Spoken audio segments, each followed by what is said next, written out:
Moses Caicedo is a monster.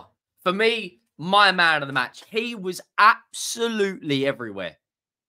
I don't want to say Kante 2.0, but genuinely, that was a monster performance from him. Man United were good in spells as well.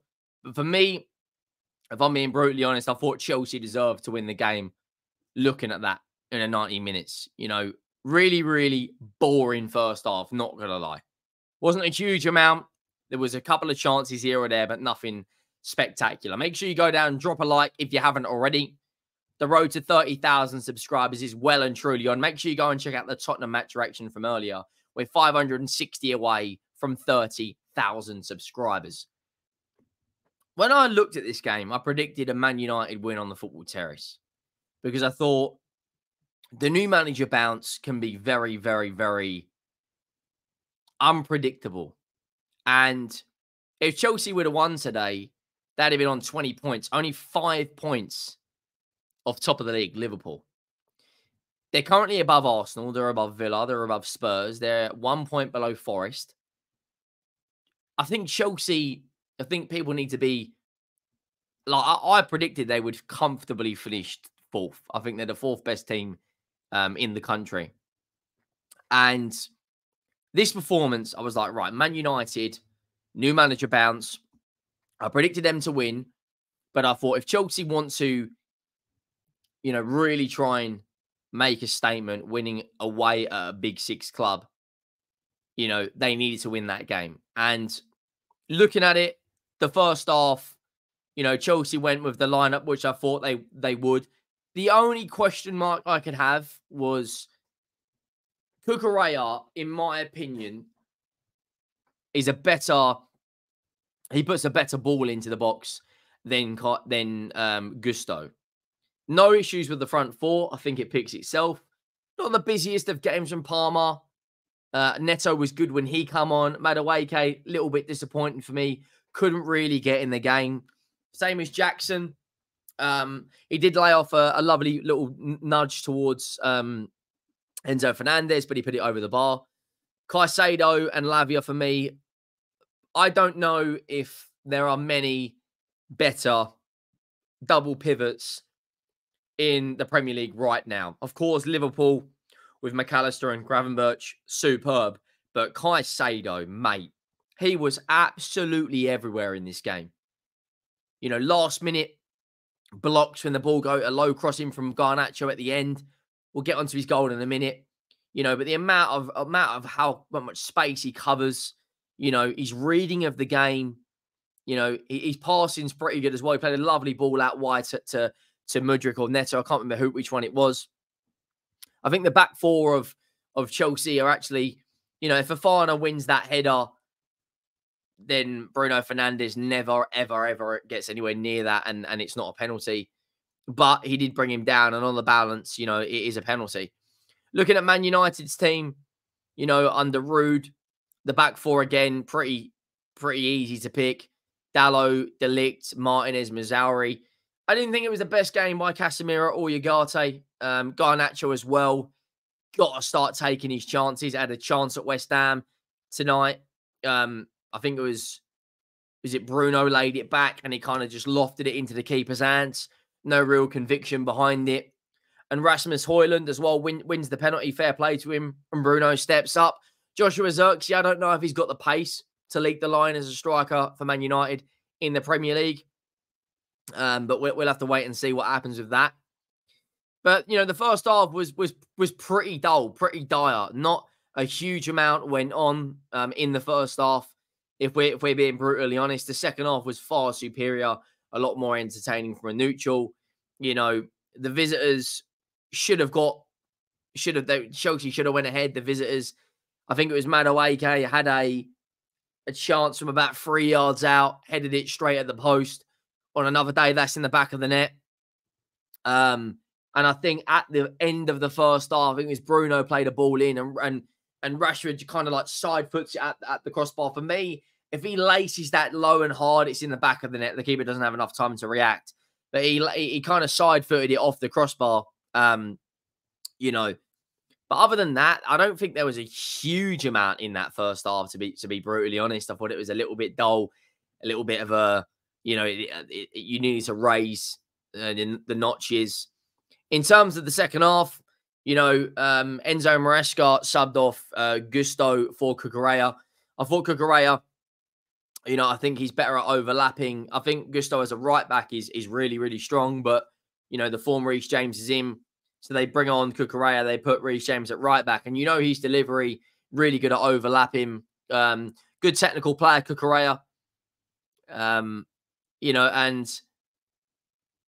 around the hour mark, Man United had about an 8-9 minute spell where they looked like they could get back into the game. Bruno was having some nice runs in behind. Rashford was trying to get his fullback out into a 1v1 situation. Is a ball, I can't remember who played it. It might have been Mazuari, it might have been Fernandez. Someone plays a ball into the box and Fana completely mistimes the header. It bounces. Rasmus takes the ball just wide. And if you are an elite goalkeeper, you pull your hands away at the last minute. If that's an Alisson, if that's a Neuer, or any of the greats, I don't think Sanchez had too bad of a game other than that. You could try and pull your hands away at the last minute, but, he doesn't. And fair play to Bruno Fernandes. He steps up and it's a fantastic penalty. Puts it away, sends the keeper the other way. So it's a really, really good penalty from him, to be fair. But when you think, I thought Chelsea would maybe struggle, but the mentality in the team to bounce back. Cole Palmer puts a corner in.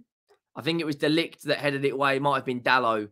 And it's just on the edge of the box for Caicedo. And it is a fantastic volley, fantastic strike. I didn't think he had it in his locker because he pretty much covers everywhere.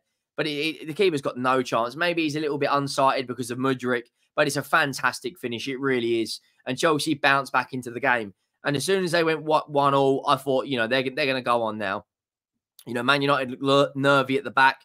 They then brought on Rasmus. They took off Rasmus. They brought on Lindelof. He kind of went a little bit defensive. If I was Neto, to be honest, in that game, knowing that Dalot's on a yellow card, maybe could he have run at him a little bit more? He tried taking a couple of shots at the edge of the box when I think that the better thing would have been to run at Dalot knowing he's on a yellow card. He can't bring you down because he is going to get booked. So maybe he could have done that more. And then towards the end of the game, Martinez brings down Palmer. Cole Palmer flicks it over his head. Absolute joy to watch that was. And he kicks him around knee high. And for me, that is a red card. Even Gary Neville said it. He was a Man United fan. He's lucky there. That should have been a red card. Like, all jokes aside, for me, that's a red card on Martinez. And then that was really it. There was a VAR check and that was kind of the end of the game. And, Chelsea have, they beat Newcastle last week. They're not in the cup. They're currently sitting 4th in the league. Man United are still down in 13th. It'll be interesting to see what Amorim does when he comes in. But, the future's looking positive. If you're a Chelsea fan, you've got to be thinking, hang on, we've scored 20 goals in the league. 2 behind Spurs, I will add. They've got 8 goal difference. They're on 18 points. They're in the top 4. And when you look at the fixtures they've got coming up, I think Chelsea will, next week's going to be interesting. They've got Noah on Thursday, which you expect them to go out there and beat. And then they've got Arsenal. Now, if Arsenal lose that game, people will be saying they're out of a title race. If Chelsea win that game, people will be saying, are they in the title race? That is going to be a massive, massive game. Huge, huge game that.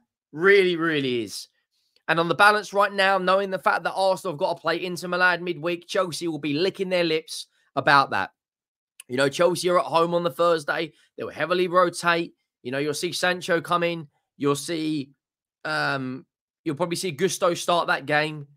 You'll see Badiashile come in. You'll see Mudryk start. You'll see Nkunku start. You'll probably see Felix start as well.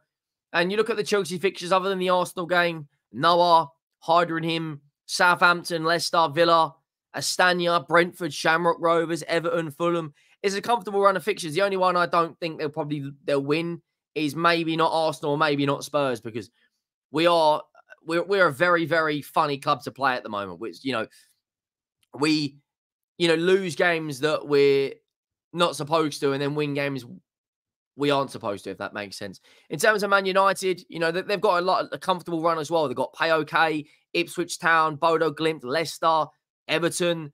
I think Man United could comfortably pick up some points, and people writing them off for a top 4 race. You know, all of a sudden, if Rude, you know, beats PAOK and then beats Leicester, and then Amorim comes in for the Ipswich Town game, all of a sudden, I think you'll probably get quite a large new manager bounce when Amorim comes in. But in terms of right now, I think Man United have improved to a degree. I thought they were sloppy at times. I thought Rashford was sloppy in the second half. You know, punching the ground when he doesn't really need to. Getting himself booked when he doesn't need to. You know, United will be looking at that thinking Amorim comes in, he's got Ipswich first game, then they've got Everton, and then all of a sudden, Bodo Glimt in between, then they've got Arsenal, Forest, Manchester City, and a quarter-final. So that is going to be absolutely huge run of fixtures. But look, in terms of the overall game, I think Chelsea were the better team. The match stats was pretty even. 12 shots against 11. You know, on another day, who knows? I would love to know what the XG of that game was, because I think that must have been pretty close on that. You know, the XG for Chelsea, the XG for Chelsea was 1.53, I think. Well, that might have been Man United's, but of course, XG is going to be higher because they had a penalty. Let me know your thoughts down below. Make sure you drop a like. Make sure you have subscribed, and I'll see you on the next one. Thank you for watching.